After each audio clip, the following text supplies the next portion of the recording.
네, 여러분 반갑습니다.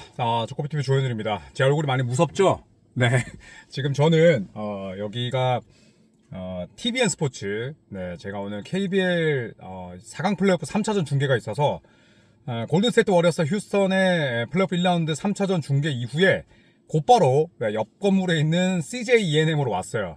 바깥에서 하면은 저도 좀 집중하기 힘들어서 주차장 들어왔더니만 굉장히 어둡습니다. 그래서 모든 불을 다 켰음에도 불구하고 제 세수대야가 약간 심령사진처럼 나오는 거 여러분 이해해 주시고, 어차피 뭐 여러분께서는 또 제 세수대야를 많이 뭐 또 보시면서 제 컨텐츠를 소화하시는 건 아니니까 이해를 해 주시고요.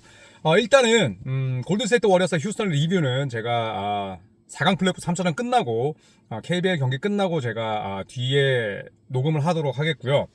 일단 오늘 덴버와 클리퍼스 경기부터 한번 살펴보도록 하겠습니다.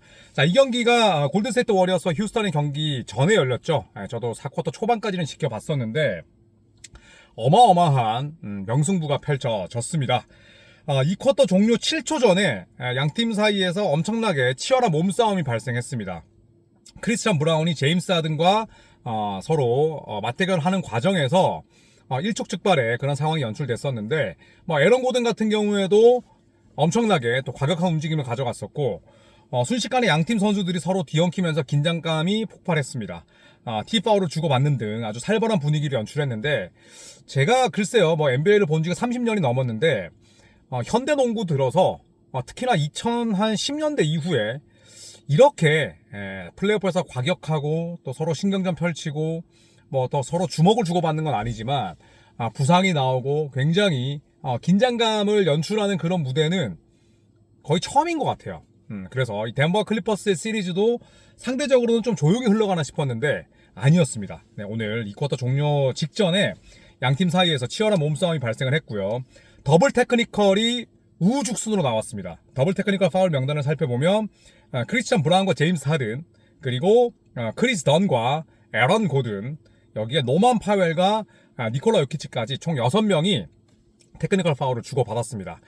다행히 퇴장이라는 불상사는 없었지만 약간의 해석의 여지에 따라서는 충분히 퇴장 조치도 줄 수 있었던 그런 상황이었습니다. 자, 덴버 너게츠가 줄곧 앞서 나갔던 경기였어요. 3차전 패배 이후에 4차전은 반드시 잡았어야 됩니다. 2대2와 1대3은 너무나 당연한 얘기죠. 천양지차입니다. 그래서 그런지 데이비드 아델만 임시감독은 오늘 경기에 사활을 걸었어요. 그 말인 즉슨 벤치를 쳐다보지 않았습니다. 물론 벤치 멤버들을 쓰긴 했죠. 하지만 오늘 주전 5명 모두 다 42분 이상 내보냈어요. 42분 이상 내보냈다는 건 승리에 대한 굳은 의지뿐만 아니라 이 게임 내주면 끝이다라는 생각이 있었던 거죠. 아버지였던 리 가델만 같은 경우에도 세크라멘토 시절에는 워낙 벤치 멤버들이 충분했기 때문에 벤치 마피아라는 별명 속에 세컨 유닛을 잘 활용했습니다만, 전체적으로 놓고 봤을 때 아델만 감독도 벤치를 많이 활용하는 인물은 아니었거든요. 오늘 아델만 가문의 그런 특성이 결국 승인이 됐습니다. 벤치 자원들의 역할은 미비했지만 주전들을 굉장히 많이 내보냈습니다. 오늘 에런 고든 43분이나 뛰었고요. 14득점에 6리바운드 5어시스트 1스틸 1블락. 평소에 비해서 활약상이 저조했다고 볼 수 있지만 마지막에 아주 큰 한 건을 해냈고요. 마이클 포터 주니어, 원래라면 어깨 부상 때문에 한 달 정도 빠져야 되는데 그래도 부상을 지금 극복하면서 뛰고 있습니다. 오늘 42분이나 뛰었고 17득점, 3점도 7개 중에 4개 넣었으니까 그야말로 부상 투혼이었죠. 포터 주니어 빠진다? 지금 덴버 너게츠의 코칭 스태프나 팬들 입장에서는 상상하기가 힘든, 상상하기 싫은 그런 상황을 맞이할 수밖에 없었는데 오늘 불완전한 컨디션에도 불구하고 출전을 했습니다. 자, 니콜라 요키치, 우리가 알던 그 요키치 그대로였는데요.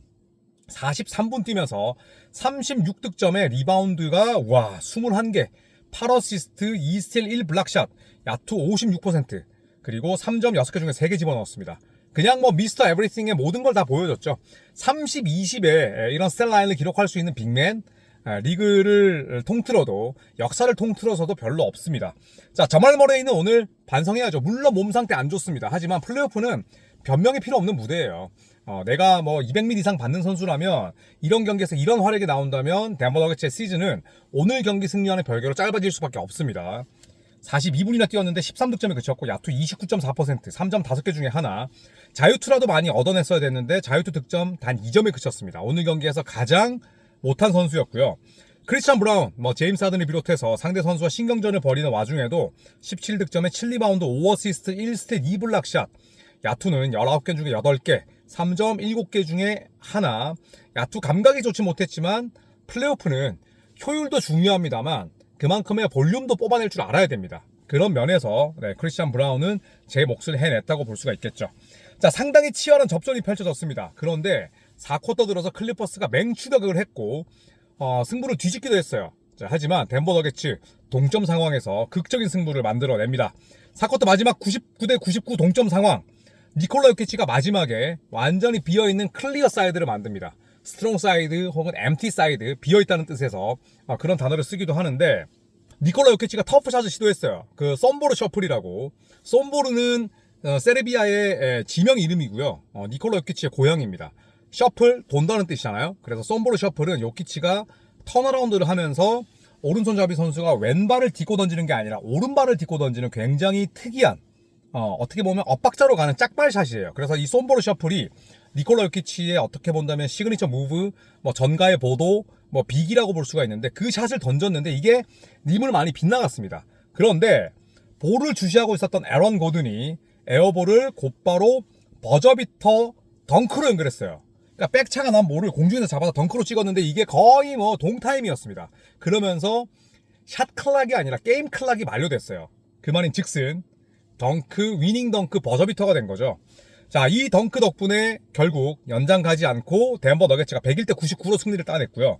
덴버의 2승과 더불어서 플레이오프 역사상 최초로 위닝 덩크 버저비터를 성공시킨 선수로 등극했습니다. 더구나 시리즈를 1대2로 끌려가고 있었던 상황에서 2대2로 동률을 만들었기 때문에 이 위닝 버저비터 덩크는 굉장히 의미가 있었고, 니콜라 요키치는 인터뷰를 보니까 본인이 그 상황에서는 어떤 일이 일어났는지를 인지하지 못했대요. 그리고 애런 고든은 본인은 거의 확신하고 있었지만 또 마지막까지 상황이 어떻게 될지 몰라서 최대한 냉철함을 유지하고자 노력을 했다고 하는데, 승리가 확정되고 나서 굉장히 기뻐했던 그런 세레모니를 펼쳤습니다. 자, 이 시리즈는 진짜 예측할 수 없는 팽팽한 그런 흐름으로 이어가고 있습니다. 자, 오늘 경기 같은 경우에는 러셀 웨스브룩이 왼발 부상 때문에 나서지를 못했어요. LA 클리퍼스는 부상자가 없습니다. 덴버 너게츠는 포터 주니어 몸 상태 좋지 않고, 저말 머레이 마찬가지고요. 러셀 웨스브룩 오늘 경기 결정했어요. 자, 덴버 너게츠의 벤치는 그야말로 습자지입니다. 너무너무 얇아요. 그냥 얼음판입니다. 굉장히 얇은데 지금 이 상황에서도 승리를 따냈다? 더욱더 고무적이고요. 반대로 LA 클리퍼스는 상대적으로 로스가 두껍죠. 보그단 보그다노비치, 데릭 존스 주니어, 그 다음에 또 닉 바툼, 자, 이런 선수들을 벤 시몬스까지 벤치 멤버로 활용을 할 수 있는데, 세컨 유닛에서 상대를 압도하지 못했다? 이거는 분명히 터란루 감독과 또 LA 클리퍼스의 코칭 스태프, 또 주요 선수들이 복귀해야 될 문제죠. 이 경기는 클리퍼스가 잡아서야 됐지만 오늘 줄곧 이기던 경기를 아쉽게 진 게 아니라 큰 점차로 가비지 게임으로 끌려가는 경기를 어떤 식으로든 추격을 했지만 이 게임을 진 거예요. 그렇다면 사실 와이어 투 와이어라는 단어를 쓰긴 그렇습니다만, 또 완패라는 단어를 쓰긴 그렇지만 오늘 완전히 잡아먹힌 게임이란 말이죠. 그렇기 때문에 LA 클리퍼스의 벤치 운영, 이것도 분명히 재고해야 될 그런 문제가 아닐까 생각을 합니다. 자, 그야말로 승부를 예측할 수 없는 팽팽한 시리즈가 이어지고 있습니다. 자, 클리퍼스 4쿼터 22점 차 열세를 딛고 한때 역전에 성공을 했어요. 그리고 아마 애런 고든의 위닝 버저비터 덩크가 터치지 않았다면 연장 가서 클리퍼스가 이겼을 가능성이 높습니다. 왜냐? 덴버 너게츠는 이미 주전들이 모조리 42분 이상을 뛰었고, 그리고 그 기세라는 게 있잖아요. 클리퍼스가 한 방에 20점 차를 한 쿼터에 다 따라잡았기 때문에 클리퍼스가 이겼을 가능성이 높지 않았을까, 이런 생각을 해보는데, 클리퍼스에겐 치명적인 패배가 됐습니다. 자, 고든의 버저비터 덩크로 결국 클리퍼스는 홈에서 패배를 떠안게 됐고, 시리즈 전적은 2대2로 균형을 맞추게 됐습니다. 자, 이제 5차전이죠. 그렇다면 다음 경기 장소는 덴버의 홈구장인 볼 아레나입니다. 자, 웨스브룩이 또 쉴 수 있는 시간을 벌었고, 포트 주니어, 저말 머레이도 마찬가지입니다. 자, 4차전 승리 덕분에 다시 한번 홈코트 어드밴티지는 덴버의 몫이 됐어요. 이제 2대2 남아있는 경기는 최대 3경기, 그리고 덴버 너게츠는 남아있는 홈경기 최대 2게임, 남아있는 홈경기를 모두 이기면 되기 때문에 덴버가 홈코트 2점을 다시 빼앗아 왔습니다. 자, 1차전은 덴버가 승리했었죠. 110대 102로 이겼고, 2차전은 클리퍼스가 원포제션 차 승리였습니다. 105대 102 승리. 3차전은 클리퍼스의 완승이었죠. 34점 차. 제가 이 경기 중계를 했었는데 117대 83으로 클리퍼스 이기면서 2연승. 하지만 덴버 너게츠 더 이상의 연패는 없었습니다. 오늘 원정에서 열린 절체절명의 이 게임을 101대 99로 잡아내면서 시리즈를 원점으로 돌렸습니다. 8개 시리즈 가운데 일단 썬더와 그리고 멤피스 그리즐리스의 맞대결은 끝이 났죠. 4대 0으로 마무리가 됐고요. 이 시리즈가 지금 가장 먼저 5차전을 맞이하게 됩니다. 2대 2가 됐기 때문에 이제는 3전 2선승제 시리즈가 됐는데 너무나 당연한 얘기일 수도 있지만 5차전 승자가 결국에는 2라운드에 진출하지 않을까 생각을 합니다. 자, 덴버 너게츠는 주축들의 부상이라는 이슈, 반대로 LA 클리퍼스는 결국 풍부한 로테이션을 쓸 것이냐, 아니면 덴버처럼 그냥 제임스 하든, 카와이 레너드, 그 다음에 이비차 주바츠, 노만 파웰, 자, 이 4명의 선수를 40분 이상 내보내면서 크리스 던 쪽에서 약간의 벤치 멤버들과 섞이는 그런 지점을 만들 것인지, 자, 이 부분이 가장 궁금합니다. 결국에는 시리즈를 길게 본다면 터런누 감독의 선택이 맞는 것일 테고, 데이비드 아델만 감독처럼 우리는 내일이 없어, 지금 당장 오늘에 집중해야 돼, 주전들 무조건 내보낼 거야, 이런 전략이라면 그게 사실 오답도 아닙니다. 왜냐? 그렇게 해서 4차전을 잡아냈기 때문에.